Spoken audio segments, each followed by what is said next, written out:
అందరికీ నమస్తే.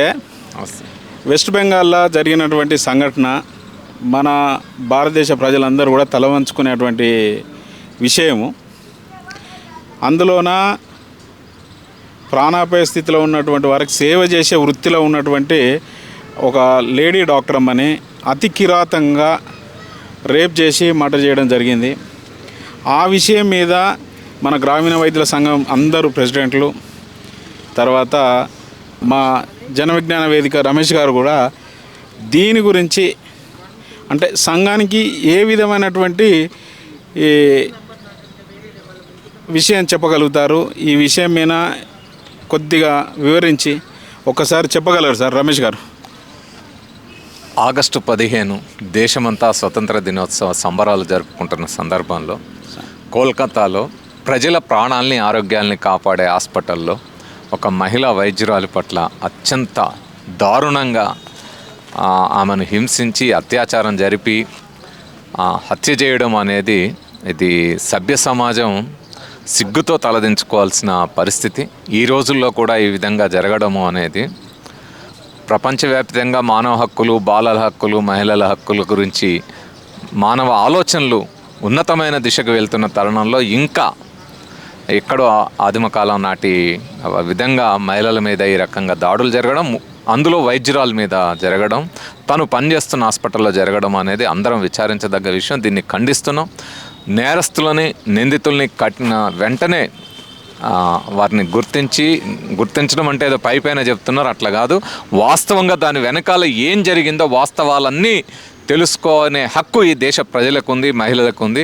కాబట్టి అవన్నీ వివరాలు బయటికి చెప్పి వాళ్ళని నిందితుల్ని కఠినంగా శిక్షించాలని అందరం డిమాండ్ చేయాలి. విజ్ఞాన దర్శనిగా మేము కూడా డిమాండ్ చేస్తున్నాం. వైద్యులు ఈ విషయం మీద వైద్యులు ఏవైతే ఉద్యమాల్లో ఆందోళనలు లేవనెత్తుతున్నారో వాళ్ళ ఉద్యమాలకి అందరం సంఘటితంగా, మొత్తం భారతదేశమే సంఘటితంగా నిలబడాల్సిన అవసరం ఉంది. ఎందుకంటే ఇది కేవలం వైద్యుల మీదనే జరిగింది కాదు, మహిళలందరి మీద ఈ విధంగా దాడులు జరుగుతూ ఉన్నాయి. అనేక రాష్ట్రాల్లో దళిత మహిళల మీద, ఇతర మహిళల మీద కూడా దాడులు జరుగుతూ ఉన్నాయి. కాబట్టి వీటన్నిటినీ మనం ఖండించాలి. సో ఇది ఈ మహిళల మీద జరుగుతున్న దాడుల్లో భాగంగానే దీన్ని చూడాల్సి ఉంటుంది. అది ముఖ్యంగా వైద్యుల మీద జరగడం అనేది ఇంకా హాస్పిటల్కి వచ్చే వాళ్ళకి రక్షణ కల్పించే పరిస్థితి లేనప్పుడు తను డ్యూటీలో ఉంటూ ఓపీ డ్యూటీలో ఉన్న ఒక డాక్టర్ మీద ఆ విధమైన అఘాయిత్యం జరిగితే ఇంకా ప్రభుత్వం ఎవరికి రక్షణ కల్పిస్తుంది? హాస్పిటల్లో ఎక్కడో బయటికి పోవడం ఇంకోటి కూడా కాదు, హాస్పిటల్లో ఉన్న మహిళలకు కూడా ఈరోజు మహిళలు అన్ని రంగాల్లో ముందుకు వస్తున్నారు. డాక్టర్లుగా, వైద్య సిబ్బందిగా అనేక పాత్రలు నిర్వహిస్తున్నారు హాస్పిటళ్ళల్లో కూడా. సో వాళ్ళకి రక్షణ కల్పించాల్సిన బాధ్యత ప్రభుత్వం ఉంది. అది చేయలేదు కాబట్టి మొత్తం ఈరోజు మానవ సమాజం అంతా, భారతీయులు అందరూ కూడా ఆ వైద్యుల వెనకాల నిలబడ్డారు. మనందరం కూడా ఆ విధంగా సపోర్ట్ చేయాలి, అందరం ఖండించాలి. అన్ని జిల్లాల్లో కూడా ప్రజలందరూ, ఇది కేవలం మహిళల సమస్య కాదు, మొత్తం మానవ సమాజ సమస్య కాబట్టి ప్రజలందరూ కూడా వీధుల్లోకి వచ్చి ఆ ఉద్యమాల్లో పాల్గొని ఆ వైద్యులకి సంఘీభావం, మహిళలకు సంఘీభావం చెప్పాల్సిందిగా విజ్ఞప్తి చేస్తున్నాం. Sir thank you. తర్వాత మన సొప్పరి శంకర్ ముదిరాజు అన్న కూడా ఉన్నారు ఇక్కడ. అన్న, మీరు మీ గ్రామీణ వైద్యుల సంఘం గురించి వారు ఏ విధమైన ఒపీనియన్ ఇవ్వగలుగుతారు? అంటే నిన్న జరిగినటువంటి సంఘటన అది మన ఇంటి ఆడపడుచులక అనుకొని మీరు ఏ విధంగా మాట్లాడగలుగుతారు? అది ఒక్కసారి చెప్పాలన్నా. నమస్కారం.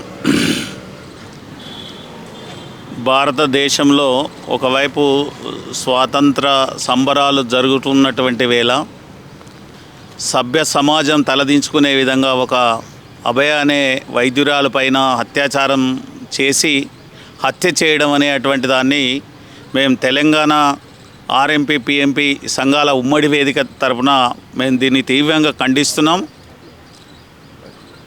ఇవాళ నిన్న జరిగినటువంటి దేశవ్యాప్తంగా ఆల్ ఇండియా వైద్యుల సంఘం ఇచ్చినటువంటి పిలుపు మేరకు దేశవ్యాప్తంగా జరిగినటువంటి ఉద్యమాల్లో కూడా గ్రామీణ వైద్యులందరూ ఎక్కడికక్కడ పాల్గొని తమ నిరసన కార్యక్రమాన్ని ఐక్యంగా కానీ, తర్వాత స్వతంత్రంగా కానీ సంఘాలుగా ఎక్కడికక్కడ నిన్న జరిగినటువంటి పాశవికమైనటువంటి చర్యను ఖండిస్తూ అభయకి నివాళులు అర్పించడం జరిగింది.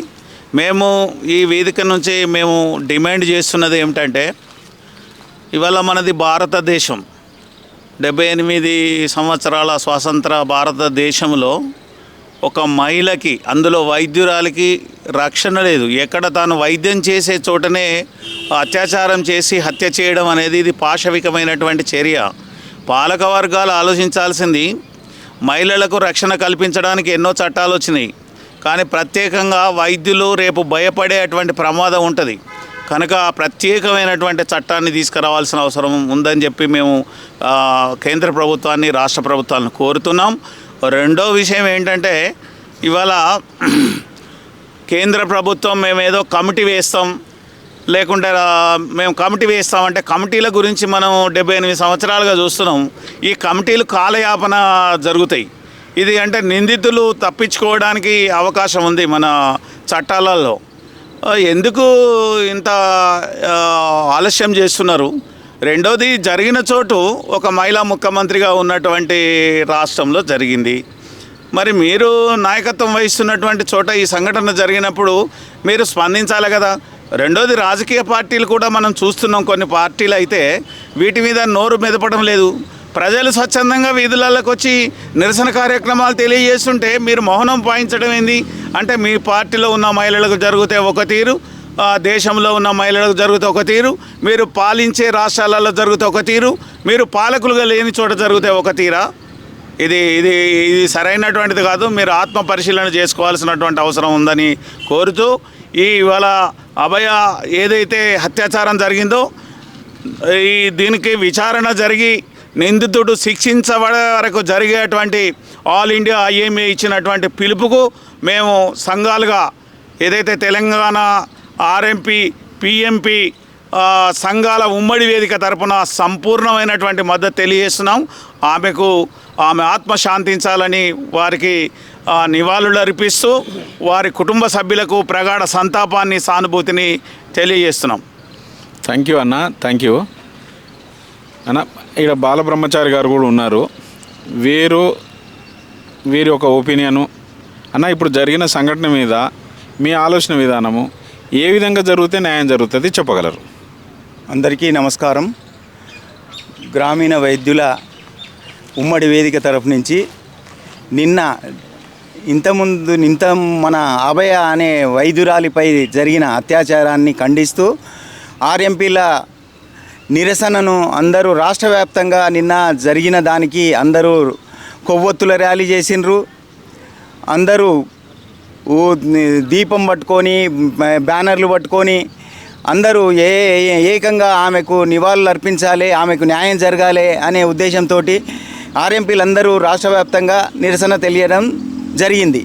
ఇంతకుముందు సజ్జనార్ చేసినట్టుగా వాళ్ళను కూడా అదే విధంగా చేయాలనే ఉద్దేశంతో పట్టుకొని, ఎక్కడున్నా పట్టుకొని వాళ్ళను అదే విధంగా చేస్తే మరొకడు అలాంటి సంఘటనలు కూడా జరగకుండా చూస్తారనే ఉద్దేశంతో మా ఉమ్మడి ఆర్ఎంపీ తరఫు నుంచి సంఘీభావం తెలుపుకుంటూ నిరసనలో పాల్గొంటామని, వాళ్లకు ఆ అమ్మాయికి న్యాయం జరగాలని, అందరూ ఉమ్మడిగా వాళ్ళ ఫ్యామిలీ కూడా న్యాయం జరగాలని, అలాంటిది ఇంకెప్పుడు జరగకుండా ఉండాలనే ఉద్దేశంతో మేము నిరసన వ్యక్తం చేస్తున్నాం. థ్యాంక్ యూ బాలబ్రహ్మచారి గారు. అన్న, వెంకటరెడ్డి గారు ఉన్నారు ఇక్కడ. వెంకటరెడ్డి గారు, ఇప్పుడు జరిగే సంఘటన మీద, అంటే ఇంతకుముందు జరిగిన సంఘటన మీద ముందు జరగకుండా ఏం చేయాలి, వైద్య వృత్తిలో ఉన్న వాళ్ళకు రక్షణ ఏ విధంగా కల్పించాలి ఒక్కసారి చెప్పగలరన్న? ఈరోజు ఈ సమావేశము హైదరాబాదు నడి ఒడ్డున హైదరాబాదు ఆర్ట్స్ కాలేజ్ ఉస్మాన్ యూనివర్సిటీలో ఈ సమావేశం ఏర్పాటు చేసినందుకు ఎంహెచ్ఐ టీవీ వారికి, వారి బృందానికి, సిబ్బందికి ప్రత్యేకమైన నమస్కారాలు తెలియజేసుకుంటూ, మరియు అదేవిధంగా నాతో పాటు రాష్ట్రాల ఉమ్మడి ఐక్య వేదికల ఏదైతే రాష్ట్ర అధ్యక్షులు ఉన్నారో వాళ్ళందరికీ ప్రత్యేకంగా నమస్కారాలు తెలియజేసుకుంటూ, మరొక విషయము, జన విజ్ఞాన దర్శిని రాష్ట్ర అధ్యక్షులు మన టి రమేష్ గారికి ప్రత్యేకమైన నమస్కారాలు తెలియజేసుకుంటూ, నిన్న జరిగిన సంఘటనకు తెలంగాణ రాష్ట్రంలో ఉన్న 33 జిల్లాల ఆర్ఎంపీ, పిఎంపి మహిళా వైద్యుల సంఘాలు కానీ, ఉమ్మడి వేదిక ద్వారా కానీ 33 జిల్లాలల్లో ఏదైతే ఐఎంఏ పిలుపు మేరకు, జూనియర్ డాక్టర్ల పిలుపు మేరకు, అదేవిధంగా హెచ్ఆర్డిఏ పిలుపు మేరకు ఏదైతే 33 జిల్లాలలో ఆర్ఎంపీ పిఎంపీ పట్టణ గ్రామీణ వైద్యులు అందరూ నిరసన తెలిపినందుకు వారందరికీ పేరు పేరున ప్రతి ఒక్కరికి నమస్కారాలు తెలియజేసుకుంటూ, నిన్న జరిగిన సంఘటన చాలా ఘోరంగా జరిగింది. తెలంగాణ రాష్ట్రం లోపలనే మహిళలకు రక్షణ లేకుండా భారతదేశంలో ఈ విధంగా జరిగింది. కాబట్టి మేమందరము ఐక్యమత్యంతో వారికి సానుభూతి తెలపాలి, వారికి న్యాయం జరగాలని చెప్పేసి అందరూ ఇందులో ఒక ప్రత్యక్షంగా వాళ్ళంతా పాల్గొన్నందుకు వాళ్ళందరికీ నమస్కారాలు తెలియజేసుకుంటూ, మరోసారి ఇది జరగకుండా పూర్తి విచారణ చేసి నిందితులు దోషులు ఎవరైతే ఉన్నారో వాళ్ళని కఠినంగా శిక్షించాలి. రాబోయే కాలంలో మళ్ళీ ఇలాంటి పునరావృతం కాకుండా ప్రభుత్వం చాకచక్యంగా అతి తొందరలో చైతన్యంగా వాళ్ళను పట్టుకొని నడి ఒడ్డున ఎన్కౌంటర్ చేసినా కానీ ఏం తప్పు లేదని చెప్పి ఈ సందర్భంగా తెలియజేసుకుంటూ, మరి ఇలాంటి సంఘటనలు మళ్ళీ ఎక్కడ పునరావృతం కావద్దని చెప్పేసి మా సంఘం తరఫున, ఐక్యవేదిక తరఫున, ఉమ్మడి సంఘాల వేదిక తరఫున, మా అందరి తరఫున, ఆర్ఎంపీ పిఎంపీ 33 జిల్లాల అధ్యక్ష కార్యదర్శుల తరఫున, సంఘాల తరఫున ప్రత్యేకంగా మీకు తెలియజేస్తున్నా. Thank you. నమస్కారం. థ్యాంక్ యూ అన్న వెంకటరెడ్డి గారు. అన్న పులగం మోహన్ గారు ఉన్నారు. అన్న ఇప్పుడు జరిగినటువంటి సంఘటన, ఈ సిచ్యువేషను, దీని మీద మీ యొక్క ఒపీనియను, తర్వాత సంఘటన జరిగిన వాళ్ళ బంధువులకు కానీ లేకపోతే వాళ్ళ పేరెంట్స్ కానీ మీరు చెప్పేటువంటి న్యాయం ఏంది? ముందుగా ఈరోజు ఏదైతే ఈ వేదిక ఏర్పాటు చేసినట్టు ఎంహెచ్ఐ టీవీ రాజేందర్ రెడ్డి గారికి మరియు ఉమ్మడి వేదిక ఉన్న అధ్యక్షులందరికీ కూడా నమస్కారాలు. గ్రామీణ ప్రాంతాలు తెలంగాణ ఉన్న పిఎంపీ ఆర్ఎంపీలకు కూడా ప్రత్యేక నమస్కారాలు. ముఖ్యంగా ఇండియన్ మెడికల్ అసోసియేషన్ వాళ్ళకు కూడా తెలియజేయడం ఏమనగా, ఈరోజు మేమందరం ఏకంగా మీకు మద్దతు తెలుపుతున్నాం అనేది మీకు తెలియజేస్తున్నాం. అదేవిధంగా నిన్న ఏదైతే ఈ అత్యాచారం చేసి వైద్యురాలను ఏదైతే హతమార్చిందో వాళ్ళకు కఠినంగా శిక్షించడమే కాకుండా అట్లాంటి శిక్షించకుండా గతంలో తెలంగాణలో ఏదైతే ఇషా మీద జరిగింది హత్యకి వాళ్ళు ఎట్లయితే చేసిండో ఆ రాష్ట్రంలో కూడా వాళ్ళ ముఖ్యమంత్రి గారు అలా చేయాలని చెప్పేసి మేము తెలియపరుస్తున్నాము. అదేవిధంగా ఏదైతే రాష్ట్రంలోనే కాదు భారతదేశంలో వైద్యురాలకు ప్రత్యేకంగా ఈ చట్టం తీసుకొచ్చి తేవాలని కేంద్ర ప్రభుత్వాన్ని డిమాండ్ చేస్తున్నాము. అదేవిధంగా ఏదైతే రాష్ట్రంలో ఉన్న ఆర్ఎంపీ పిఎంపీలు కూడా అందరూ ముక్త కంఠంతో వాళ్ళ యొక్క కుటుంబానికి కానీ ప్రగాఢ సంతాపం తెలియజేసినాము. ఐఎంఏ వాళ్ళకు కూడా మేము ప్రతిసారి ఏ ప్రోగ్రాం చేసినా కానీ మేము సంతాపం వాళ్ళకు మద్దతు ఇస్తున్నాం. కాబట్టి ఈరోజు మీరు తెలుసుకోవాల్సిన విషయం ఏంటంటే, వైద్యులు అనగానే గుర్తుకొచ్చేది ఏంటంటే వైద్యం చేసే వాళ్ళే కాదు, ఆర్ఎంపీ పిఎంపీల వాళ్ళని కూడా గుర్తు చేయాలని చెప్పేసి ఈరోజు మేము డిమాండ్ చేస్తున్నాము. అదేవిధంగా ఏదైతే ఈరోజు జరిగిన దానికి యావత్తు తెలంగాణ ఆర్ఎంపీ పిఎంపీ సంఘాలన్నీ కూడా ముక్త కంఠంతో ఖండిస్తున్నామని చెప్పి తెలియజేస్తున్నాం. థ్యాంక్ యూ అన్న, థ్యాంక్ యూ. తర్వాత హుసేన్ గారు ఉన్నారు ఇక్కడ. హుసేన్ గారు, ఇప్పుడు జరిగినటువంటి సిచ్యువేషన్ని మరి మనం ఏ విధమైన న్యాయం చేస్తే, అంటే ఒకరోజు బంద్ పెట్టడమా 2 రోజులు రోడ్డు మీదకి వచ్చడమా కాకుండా ఏ విధమైన న్యాయం చేయాలని అనుకుంటున్నారు? ఏ విధంగా న్యాయం చేస్తే వాళ్ళ అమ్మాయి ఆత్మకు కానీ వాళ్ళ తల్లిదండ్రులకు కానీ ఆత్మశాంతి చేకూరుస్తుందని తెలియజేయాలి. మీరు ఎట్లా తెలియజేస్తారు? ముఖ్యంగా ఎంహెచ్ఐ న్యూస్ రెడ్డి సాబ్ గారికి నమస్కారం తెలియజేస్తూ, అదేవిధంగా ఆర్ఎంపీ పిఎంపీ తెలంగాణ ఉమ్మడి వేదిక నాయకులందరికీ కూడా నా యొక్క నమస్కారములు. అదేవిధంగా మన రమేష్ అన్న గారికి కూడా నమస్కారం తెలియజేస్తూ, ముఖ్యంగా ఏదైతే గత నెల 9వ తారీఖు నాడు జరిగిన ఏదైతే అమ్మాయి మీద జరిగిన ఉదాంతం ఉందో మన దేశం తలవంచుకునేలాగా ఉంది. కాబట్టి దీన్ని అన్ని ప్రభుత్వాలు, కేంద్ర ప్రభుత్వం కూడా దీని మీద కఠినంగా ఆలోచించి విదేశాలలో ఏదైతే అరబ్ కంట్రీస్లో ఉన్న ఏదైతే శిక్షలు ఉన్నాయో అలాంటి శిక్షలు కూడా మన దగ్గర అమలు చేసినట్లయితే ఇలాంటి రేపు పునరావృతం కావని నా అభిప్రాయం. అదేవిధంగా మన ప్రభుత్వం అంటుంది బేటీ బచావ్ బేటీ పడావ్. ఇప్పుడు బేటీ పడావ్ అనగానే మేము పడావడానికి భయపడాల్సి వస్తుంది. ప్రతి పేరెంట్స్ కూడా ఈ సంఘటనలు చూసి భయపడుతున్నారు. అమ్మాయిలను బయటకు పంపించే పరిస్థితులు లేకపోతున్నారు. కాబట్టి వాళ్ళకు ప్రభుత్వం నుంచి అండగా ఒక మంచి దీన్ని శిక్ష అమలు చేసి జీవో ఇచ్చినట్లయితే దాని ప్రకారం మేము కూడా ధైర్యంగా మా అమ్మాయిలను చదివించే అవకాశం ఉంటుంది. అదేవిధంగా ఆమె డాక్టర్ కాబట్టి మేము డాక్టర్లు తిన్నాం, ఎంబీబీఎస్ డాక్టర్ అనగానే మాకు వాళ్ళు గురువుతో సమానం. మా గురువు లాంటి ఎంబీబీఎస్ డాక్టర్లకి ఇలాంటి జరిగితే మా పరిస్థితి ఏం కావాలి? మేము గ్రామాల్లో పట్టణ మురికివాడల్లో ఉంటాం. అక్కడైతే ఎక్కువ ఎక్కడి నుంచో వచ్చి క్రిమినల్స్ లాగా ఉండొచ్చు.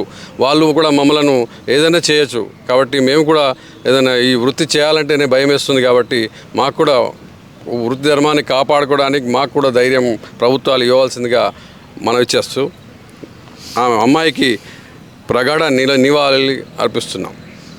థ్యాంక్ యూ హుసేన్ భాయ్. ఇప్పుడు రవిశంకర్ గారు ఉన్నారు. రవిశంకర్ గారు, నిన్న అంటే ఈ 10 రోజుల నుంచి జరిగిన సంఘటన మీద మీ ఒపీనియన్ అంటే మీరు ఏ విధంగా ఖండన చేయగలుగుతున్నారు? నిన్న జరిగిన సంఘటన చాలా ఘోరమైన సంఘటన. ఒక అమ్మాయి బయటికి పంపించి పేరెంట్స్ ఎంతో ఆశతో చదివించి బయటికి పంపించి ఉద్యోగం చేసుకొని వస్తారని వాళ్ళు ఎంతో ఆశతో కూడుకుంటారు. అలాంటి విషయాలు అమ్మాయికి బయటకు పోయి ఇంటికి వస్తుందా వస్తలేదని పేరెంట్స్ ఎదురు చూసే సందర్భం అయింది. అలాంటి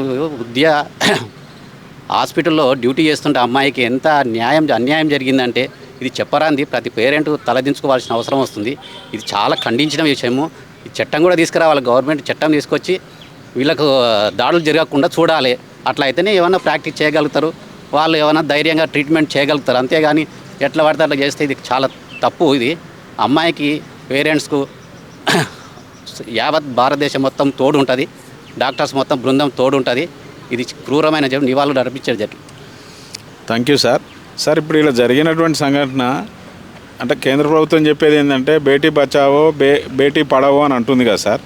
పడావో కరెక్టే ఉంది, బచావో లేదు కదా. మరి దాని గురించి ఏంది ఇప్పుడు? బేటీ బచావో బేటీ పడావో అనే నినాదం బాగానే ఉంది చెప్పుకోవడానికి, కానీ బేటీ చదువుకున్న బేటీని చంపేసినారు. ఇప్పుడు దానికి మన కేంద్ర ప్రభుత్వం చెప్పే నినాదానికి దీనికి ఏమైనా పొంతన ఉందా లేదు అని అంటే ఏ విధంగా చేయాలి సార్? రమేష్ గారు చెప్పండి. ఇక్కడ అంటే రెండిటికి పొంతం లేదు. బేటీ బచావోకు లేదు, బేటీ పడావోకు కూడా లేదు. అంటే చదువుకునే దగ్గర కూడా ఆ రకమైన రక్షణ లేదు. ఇప్పుడు మెడికల్ కాలేజీలు అనేవి అవును, అవి విద్యార్థులు చదువుకునేది. ఈ అమ్మాయి కూడా పీజీ చదువుతాం, పీజీ చదువుతూ జూనియర్ డాక్టర్స్ అంటాం, ట్రీట్మెంట్ కూడా ఇస్తారు. సో చదువుకునే దగ్గర, ఉద్యోగం చేసే దగ్గర, పని ప్రదేశాల్లో రక్షణ లేనప్పుడు మహిళలు బయటకు వచ్చే విధంగా ముందుకు వెళ్ళగలుగుతారు. ఒకవైపు ఏమో అంతరిక్షంలో సునీత విలియమ్స్ కింద పంపామో అని గర్వపడతా ఉన్నాం. మరొక వైపు ఏమో చదువుకునే ప్రాంతంలో, ఉద్యోగం చేసే ప్రాంతంలోనే అమ్మాయిల మీద ఇట్లాంటి దారుణాలు జరిగితే ఇప్పటికే మహిళల సంఖ్య చదువులో సైన్స్ రంగంలో చాలా తక్కువగా ఉంది. ఓకే, సైన్స్ రంగం అనేది అది హాస్పిటల్స్ కావచ్చు, ల్యాబొరేటరీలు కావచ్చు, నిరంతరం ఒక్కోసారి 24 గంటలు. డాక్టర్లు అయితే 32 గంటలు కూడా వాళ్ళు అక్కడ ఉండి 36 గంటలు నిద్ర లేకుండా అక్కడ ఉండి ట్రీట్మెంట్ ఇవ్వాల్సిన పరిస్థితుల్లో ఉంటుంది.